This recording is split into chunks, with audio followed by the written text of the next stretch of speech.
Like all great leaders, Wang Song-er commanded her men's respect by setting an example. The kung fu skills which she had learned on the street served her well and were the foundations for her fame as a swordswoman. She fought with a sword in each hand, slashing and stabbing. It was a technique which thrilled her troops and terrified her opponents.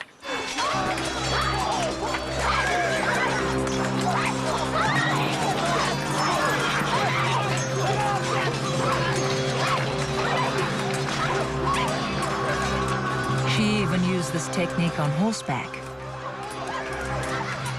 This feat of wielding two swords whilst riding at great speed demonstrates what great riding skills Wang Song-er had.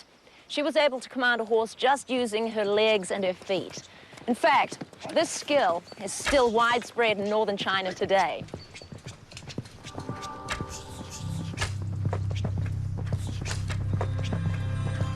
Like many people in this region, horsemaster Yun Shi learned to ride before he could walk. He comes from a family who for generations have made a living out of breeding and training horses. His ancestors may even have fought alongside Wang Song-er.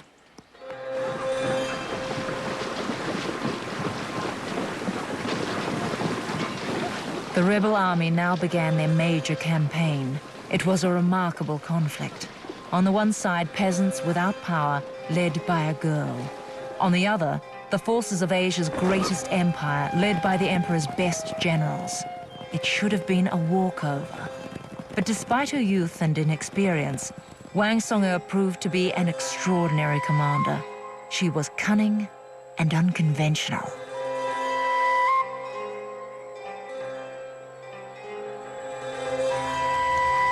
Her campaign began with a march to Sichuan to link up with another rebel force, but she found herself pursued by a far larger imperial force.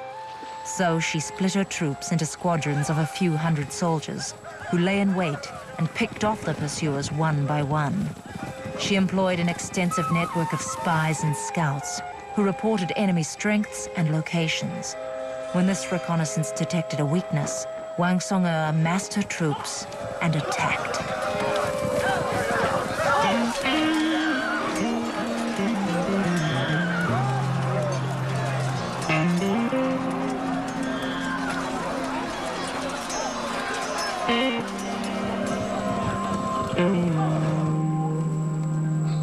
And while she led from the front, she sent envoys out to encourage uprising in the neighboring areas, which distracted the Qing forces.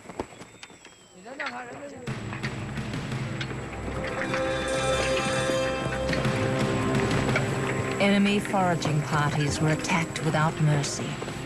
One of her most successful tactics was to surprise them with a shower of arrows. To protect themselves, the Qing would lift their shields above their heads, only to find that Wang Song-er had ordered another contingent of archers to fire directly into their flanks.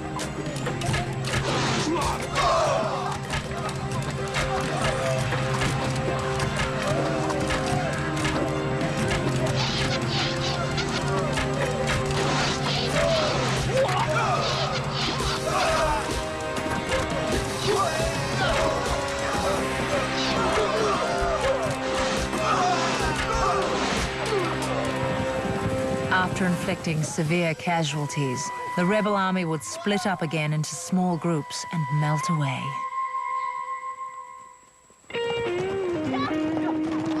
Wang Song-er's lightly equipped forces were able to make fast progress towards Sichuan. As they traveled, they had the support of peasants who fed them. But for the imperial army, it was a different story. An army on the move is like a mobile town. It needs vast quantities of food and water just to survive. In fact, one marching soldier needs 1.5 liters of water per hour and 4,500 calories per day. That's the same as 57 slices of bread or 18 bowls of rice. So just imagine the quantities needed to mobilize an army of 20,000.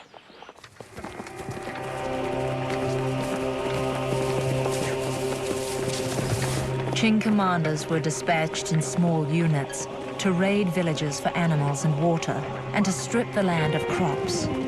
They were an ideal target for Wang Song-er's guerrillas.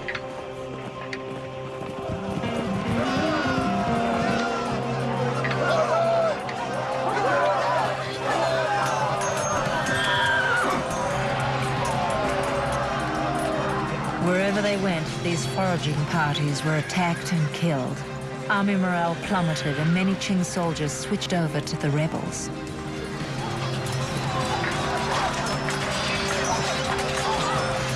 The Emperor's army just didn't know how to fight an enemy that hit hard and then disappeared as quickly as they had arrived.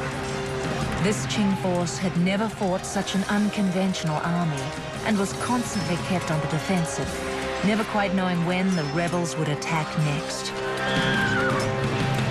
It was a classic way for a smaller force to overcome a larger one. Any good general likes to take his enemy by surprise before they have a chance to organize and get into formation. Wang Song'er was a master of ambush, of opportunistic attack and psychological warfare. All the hallmarks of guerrilla war.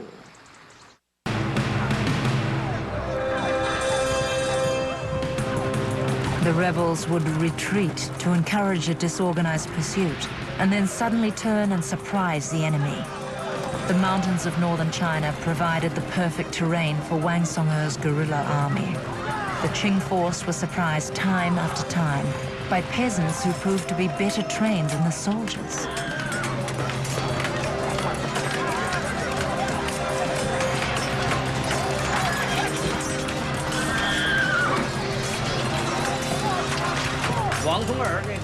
We know that Wang Song'er was an expert with the twin sword, highly skilled in martial arts and a proficient horsewoman. But most importantly, she was an inspirational commander. As the leader of the rebels, Wang Song'er always led her troops from the front.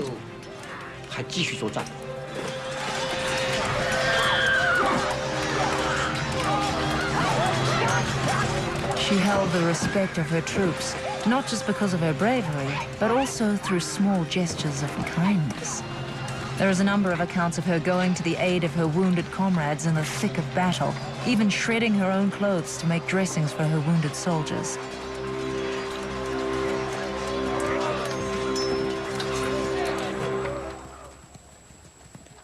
But she also exercised iron discipline, as expected of a warrior of the time. There is a report of a rebellious bodyguard who refused to obey an order. She had him decapitated in front of her men, as an example to them all. She was a girl barely out of her teens, but her leadership was unquestioned. She was always found in the thick of the fighting, and the sight of her riding across the battlefield, wielding her trademark pair of swords, was sufficiently terrifying to put the enemy soldiers to flight. In the hands of trained professionals, this sword would be a formidable weapon. Wang Song'er and her cavalry were masters of it. In battle, her horsemen would chase down a fleeing infantryman, deliver a nasty blow to the back of his legs, severing his hamstrings, whereby the poor fellow would drop like a stone and then have to lie there waiting for either the victor to come back and finish him off, or to wait to die of loss of blood.